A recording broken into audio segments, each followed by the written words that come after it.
Muy buenas tardes, amigos y hermanos. Les saluda a ustedes el presbítero Luis Flores Salazar de la Iglesia Nacional Presbiteriana Belén. Ahora les voy a pedir, si son tan amables, de abrir el libro de Habacuc, capítulo 3, y vamos a estar analizando del versículo 1 al versículo 19. La próxima semana se celebra en los Estados Unidos el Día de Acción de Gracias. Es el próximo jueves, cuando se celebra ahí en los Estados Unidos el Día de Acción de Gracias. Esta tradición más bien, debe de tener un día especial, o es un día especial, y sabemos por qué. Hagamos historia.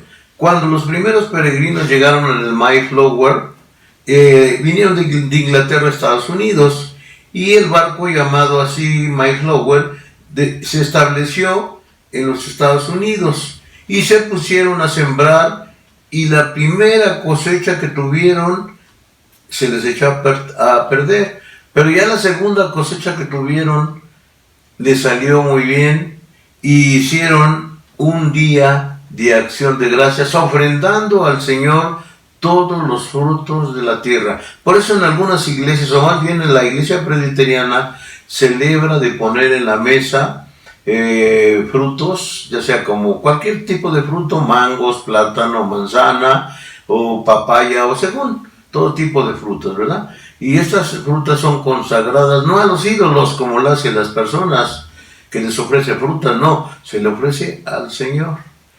Y este fruto, desde luego, el Señor no se lo va a comer, pero estamos dando gratitud con lo mejor de la tierra. Por eso se llama el Día de Acción de Gracias. En Estados Unidos lo celebran diferente, y esto fue a partir del año 1621, cuando comenzaron a celebrar año tras año el Día de Acción de Gracias. Un pavo celebraban este día, y se reúne toda la familia. Para los Estados Unidos es uno de los días más importantes, es más importante todavía que la Navidad. ¿Y por qué creen ustedes que está tan importante? Por eso, porque agradecen al Todopoderoso, al Señor de Señores, el haberles mantenido sustentado durante todo el año. Y esto se hace año tras año desde 1621. Aquí vemos que esta oración, más bien, cuando lo empezaron a celebrar, habían perdido la mitad de su grupo, habían muerto, habían tenido problemas, pero a pesar de todo celebraron con grandes dificultades, pero hicieron una acción de gracias. El profeta Habacuc, cuyo nombre significa abrazar, debido a que el gran amor por Dios que sentía Habacuc, fue por eso su nombre de Habacuc, profetizó en el año 605 a.C. y en el reino de Judá, y que fueron llevados después al cautiverio en Babilonia. El profeta Habacuc hace dos preguntas. Una de las primeras es: ¿por qué permitió Jehová que creciera la maldad en el pueblo de Judá? Y lo segundo, ¿por qué los babilonios vinieron a castigar, siendo que ellos eran más perversos que Israel? Y no se lo explicaba Habacuc. Es por eso que Habacuc hace esta oración. En este libro de Habacuc, vemos en su capítulo del 1 al 3, vemos que encontramos dos quejas, dos respuestas y una oración, donde el profeta se sublima y alaba a Dios y reconoce tres cosas que son muy importantes y que Dios nos pone a todos nosotros, o sea que nos prueba por lo que hemos hecho y hace que nosotros tengamos un reconocimiento de la acción de gracias. En este día empezaremos predicando sobre el Día de Acción de Gracias, pero vamos a ver la primera acción de gracias que hace Habacuc, o hace más bien una pregunta. Es la primera pregunta, y dice cosas que reconoce que a pesar de las cosas que han cambiado, Dios no cambia y Él es el mismo. Y esto es cierto. La palabra de Dios dice que Él no cambia, que Él sigue siendo el mismo, y es la verdad, ayer, hoy y por los siglos. Y aquí la pregunta en forma de reclamo a Dios. En el capítulo 1 de Habacuc encontramos que el profeta le reclama a Dios.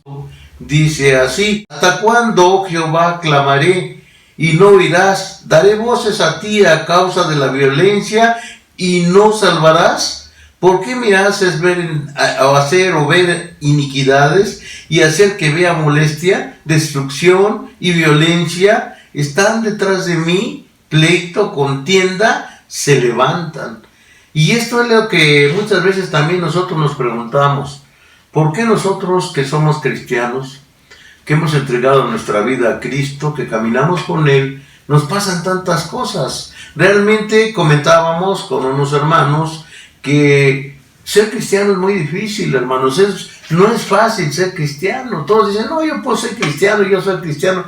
Mentira. El cristiano es aquel que permanece a pesar de todas las dificultades. Por eso es difícil ser cristiano. Pero dice la palabra de Dios, el reino de los cielos hace fuerza y solo los valientes lo arrebatan. Y decía así la palabra de Dios desde los tiempos de Juan el Bautista. Entonces vemos, hermanos, que el reino de Dios hace fuerza. Quiere decir que Dios nos está apoyando a nosotros. Pero solamente tenemos que ser muy valientes para nosotros resistir y llegar hasta el fin. Por eso dice también, el que perseverare hasta el fin, ese será salvo.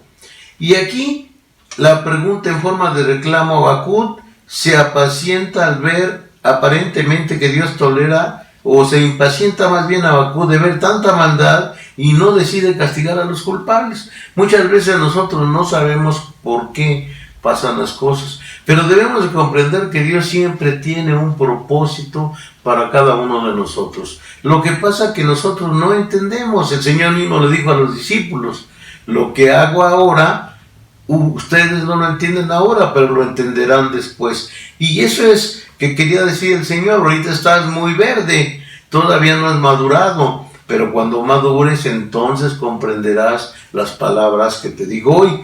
Vemos aquí también que esto se entorpece la ley, las sentencias se dictan y son injustas, solo los ricos tienen el poder, los gobernantes sobre el pobre. ¿Por qué no hace justicia el Señor? Y siempre nos hemos preguntado, ¿por qué el rico tiene más y hace y deshace y el que se porta bien? Esto es lo que está diciendo aquí Habacuc, y en cierto modo podíamos estar de acuerdo con Habacuc, pero conforme vamos viendo el libro, vamos entendiendo el porqué de las cosas. La segunda queja de Habacuc se encuentra en el capítulo 1 de Habacuc, versículo 13 al 17, y dice así, he aquí tu pueblo será como mujeres en medio de ti, y las puertas de la tierra se abrirán de par en par a tus enemigos, fuera consumirán sus cerrojos. Provéete de agua para el asedio, y refuerza tus fortalezas. Entra en el lodo y pisa el barro y refuerza el horno. Allí se consumirá el fuego, te talará la espada y te devorará como el pulgón. Multiplicaré como langosta y multiplicaré como langostón. Multiplicarás tus mercaderes más que las estrellas del cielo. La langosta hizo presa y voló. Aquí nos está diciendo precisamente, nos está hablando de la destrucción de Nínive. En la destrucción de Nínive hubo mucha muerte, mucho castigo. Habacuc había pasado y el profeta Nahum también habían pasado por este problema. Y es por eso que la segunda queja se junta con esta y dice así, muy limpio eres de ojos para ver el mal, no puedes ver el agravio. ¿Por qué a los menospreciadores callas cuando la destrucción viene? El impío es más justo que él, y haces que sean los hombres como los peces del mar, como los reptiles que no tienen quien los sosiegue. Sacará todo consuelo, o con consuelo los recogerá con su red, y los juntarán en sus mallas, porque los cuales se alegra y se regocijará. Por eso el sacrificio de su red ofrecerán sahumerios y mallas y doncellas y algodón y porción, y engrosará la comida. Eso era para reclamarle de por qué los ricos tenían todas esas riquezas, tenían todas esas cosas, y sin embargo, pues Habacuc y toda la gente de Dios estaba en una situación difícil. Pero aquí también estaba la maldición. Estaba diciendo que aquellos hombres tendrían muchas cosas por ahorita, pero también vendría el castigo para ellos. Vemos aquí que es por eso tan importante cómo puede Dios corregir usando una noción cruel y altanera, porque parece florecer el mal sin que Dios intervenga. El profeta no puede entender, mas Dios es el mismo y no cambia. Esto debemos entender, que Dios ha dado una palabra. Y aquí vemos una situación. Un padre perdió a su hijo y estaba muy triste, y fue y le reclamó al pastor. Y le dijo al pastor: ¿dónde estaba Dios cuando murió mi hijo? Y el pastor le contestó: ¿dónde está siempre? Y esto es cierto, el Señor está en el cielo, en la tierra y en todo lugar. Y Dios permite ciertas cosas, pero nosotros no sabemos por qué se llevó a este niño. No sabemos qué le deparaba el destino a este niño, y por eso el Señor se lo llevó. No sabemos cuáles son las razones, pero nosotros siempre estamos reclamando a Dios. Y vemos lo segundo. La cosa es, cuando estés pasando por alguna prueba, agradezca por su salvación. O sea, lo más importante, hermanos, no son las pruebas, no son los problemas, sino que Dios nos ha dado la vida eterna. Yo recuerdo que cuando los discípulos andaban predicando, llegaron con el Señor Jesús y venían muy felices y le dijeron al Señor: venimos muy contentos porque ganamos muchas almas, porque nos recibieron muy bien. Y entonces el Señor le dijo: no regocijéis tanto. Entonces los discípulos se quedaron callados. Y bueno, no está contento el Señor. Y el Señor entonces les dijo: regocijaos, porque fueron escritos sus nombres en el libro de la vida. Entonces, ¿qué es más importante, hermano? Lo más importante, desde luego, es predicar, pero también es muy importante, hermanos, que nosotros hayamos sido escogidos desde antes de la fundación del mundo. Eso nos debe regocijar y dar fe y confianza, que venga lo que venga, el Señor siempre va a estar con nosotros. La respuesta del Señor al profeta es que Él asegura que castigará al pueblo. Usó por un momento a los caldeos. Los primero vinieron los babilonios, y entonces vinieron sobre el pueblo de Israel y lo destruyeron. Pero después a los babilonios, después vinieron los persas y los destruyeron. O sea, que Dios siempre castiga.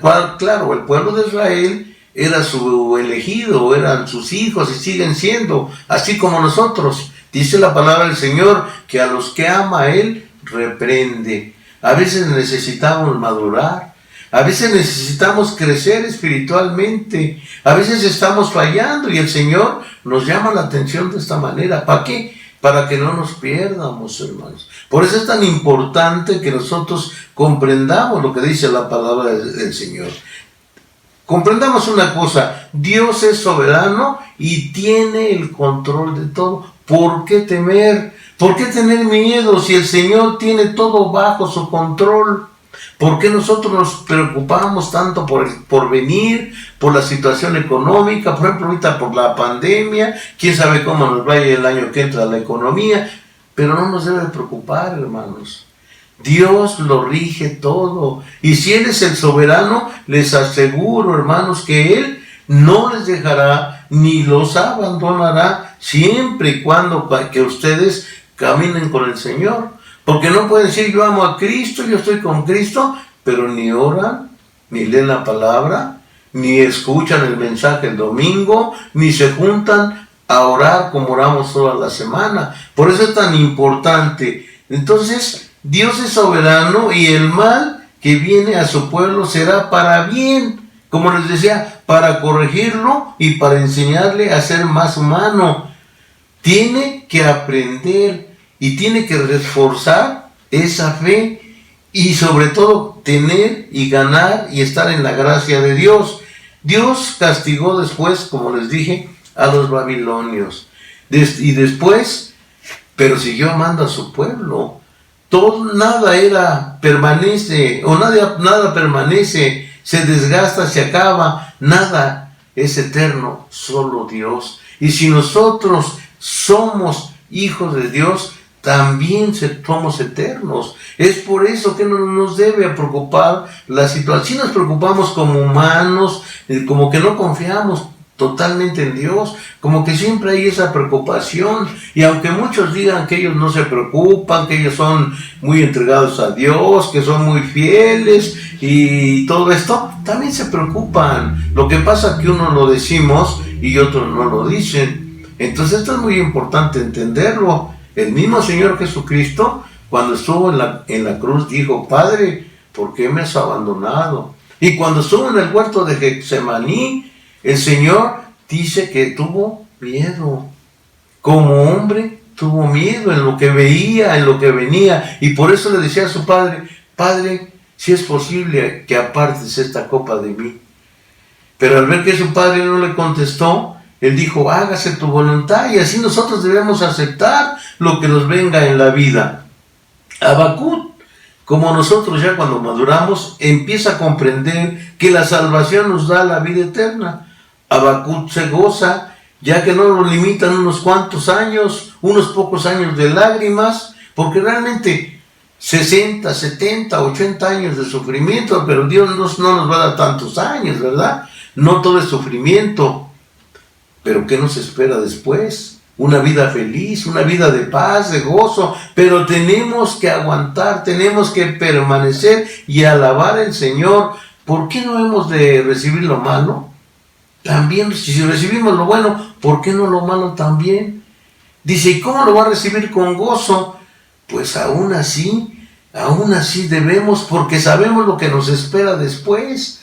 Después nos espera la felicidad eterna. Y aquí hay un ejemplo del gran predicador Charles Spurgeon. Dicen que el gran predicador enfermo, él daba clases en la universidad, y sus alumnos estaban muy preocupados por él, porque empezaron a oír la noticia que Carlos Spurgeon había muerto. Y estaban todos tristes, todos preocupados. Pero de repente en el salón de clases va entrando Spurgeon. Dicen: ah, caray, no, que había muerto, aquí está el maestro. Y él dice: sí, aquí estoy, no temáis, aquí estoy. Pero un día dice: sí, voy a morir. Y entonces los periódicos y todos dirán: Charles Spurgeon ha muerto. Sí, pero es cuando más vivo estaré.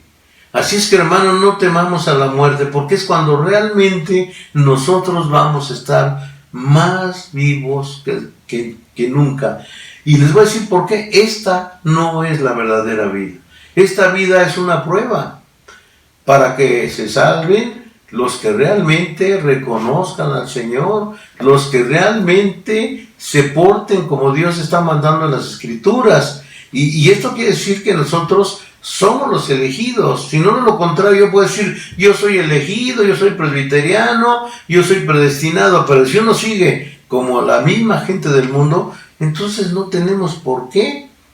Yo recuerdo que al Señor le preguntaron, cuando el Señor les empezó a decir a los escribas y fariseos, empezó a decirles que su padre era el diablo y que irían al infierno y que deberían comportarse para poder entrar al reino de los cielos. Entonces uno de los apóstoles mencionó: uy, entonces ninguno será salvo.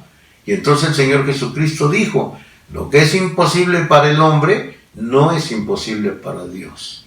Y esto es cierto, hermanos. Si el Señor quiere, al que quiere lo sana, y al que no quiere, al que quiere lo deja ahí. Pero el Señor es ¿quién le va a reclamar a Dios? ¿Quién le va a decir: te equivocaste? Gente que no conoce a Dios puede decir lo que quiera porque no lo conoce, pero nosotros que conocemos a Dios, hermanos, tenemos que respetarlo y obedecer su santa palabra. Vemos lo tercero. La tercera cosa es que cuando se esté atravesando las pruebas o enfermedades, problemas, podemos confiar en Cristo y saldremos vencedores. Si usted confía en Cristo, usted será vencedor, hermanos. La oración de Habacuc, aquí en el capítulo 3, versículos 17 al 19, es la mentalidad del profeta que cambia y glorifica a Dios dándole gracias, pues la ayuda del todo lo sacará victorioso. Y empezamos paso a paso con seguridad, ya que andar tambaleante y titubeante, nosotros estamos como si no anduviéramos, Pero si andamos seguros, nuestros pies con Jesús, nuestros pies serán ágiles, llenos de gracia para andar en el camino del bien.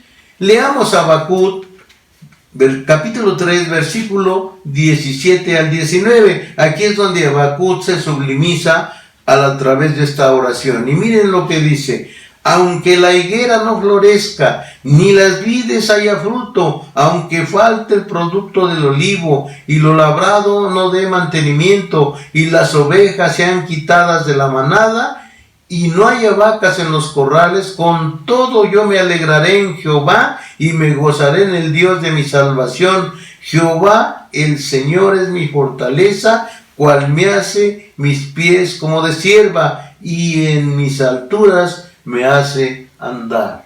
Vean ustedes que Habacuc está totalmente transformado.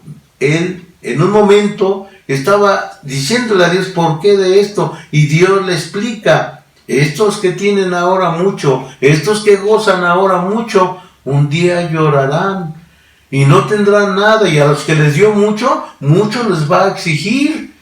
Si a nosotros no nos dio mucho y tuvimos problemas, grandes galardones nos esperan en el Señor. Si estamos enfermos, hermanos, o tenemos problemas, debemos de confiar en el Señor, porque Él hará, hermanos, que nosotros realmente tengamos una fe que no se quebrante. La confianza debe ser total. Dice aquí: me hará andar en los lugares altos. Es suficiente. En cualquier situación, el Señor dice: yo soy Jehová. ¿Habrá algo difícil para mí?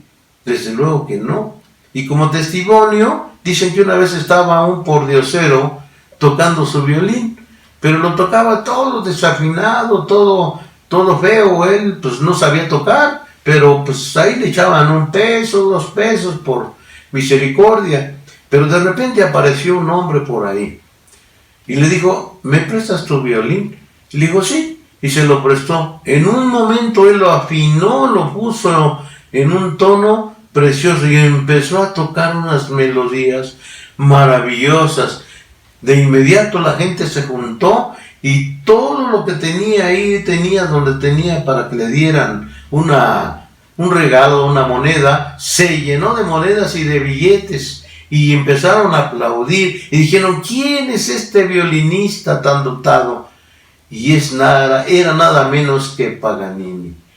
Y por eso, hermanos, nuestro Dios es así, todopoderoso, todopoderoso. Habrá algo difícil para Él, así como para este violinista no era difícil porque era un experto, más Dios tiene todo. Así es que confiemos en el Señor, reconozcamos a nuestro Dios, reconozcamos a nuestro Señor y obedezcámosle en este día de acción de gracias, y sigámosle dando gracias siempre. En conclusión, esta oración escrita para Habacuc es la más hermosa que hayamos oído y que se encuentra en la Biblia, del poder de la verdad y la fe, en que se detallan las expresiones de una mente espiritual llena de alegría y confianza. Nuestro dolor desaparece y encontramos la mayor realización a nuestros deseos, lo cual nos enseña a Habacuc que Dios no cambia y que Él es el mismo y que nunca hay que quejarse, sino esperar, pues Jehová hará. ¿Cuándo? Cuando Él quiera, pero Él no nos dejará ni nos desamparará. Por eso, hermanos, en este día que viene de acción de gracias, glorifiquemos a Dios, honrémosle con nuestras ofrendas, con nuestro dinero, con los frutos de la tierra, lo que tenga usted mejor, honre al Señor. Este es lo último que debemos nosotros pensar, que las cosas no van a salir bien. Lo primero que debemos pensar es que todo saldrá bien. Cualquier prueba, problema, enfermedad o situación difícil, saldremos victoriosos, y Cristo es nuestro Señor y Él nos enseñó a confiar. El Señor es omnipotente, es mi fuerza y da a mis pies la ligereza de una gacela que me hace caminar en las alturas. Por todo esto, no merece el Señor un día de acción de gracias. Amén. Oremos. Señor Todopoderoso, Creador del cielo y de la tierra, en este momento te doy gracias, Padre, porque me das de tu palabra para dar a mis hermanos. Que esta palabra llegue a sus corazones y que quite todo miedo, toda inseguridad, todo temor al contagio, todo temor a la situación económica, todo temor a los problemas que vienen sobre la humanidad. Te damos gracias, Señor, porque somos tus hijos, porque tú nos elegiste, pero debemos de demostrar que somos verdaderamente hijos tuyos. Y por eso en este día, Padre, te damos gracias en el nombre de Cristo, nuestro bendito Salvador. Amén.